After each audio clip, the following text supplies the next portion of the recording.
After you've had spinal surgery, you're going to wonder, am I going to get scarring? And what does that mean? What kind of scarring may I experience after surgery? I'm going to give you 3 different types of scarring that can occur. One, your skin's going to have a scar. And that's usually not relevant. Then the soft tissues coming down to your spine, because we move things around, there'll be a little bit of scarring. Again, this usually is never symptomatic or causing any issues. And then the real big question comes in, what about scarring around my nerves or spinal cord? Things that can cause pinching. I believe scarring is highly overrated in the spine.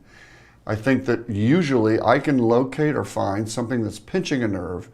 It may be bony, it may be cartilage or disc, but it's rarely scar tissue. I can remember maybe 2 or 3 patients in 28 years that have had significant scar tissue formation that is actually pushing on something that needed to be removed.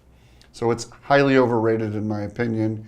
I think the doctors may need to look a little further to try to discover what's the source of your pain if you're having scarring, or you believe it's scarring, or you've been told you have scarring after your spine surgery.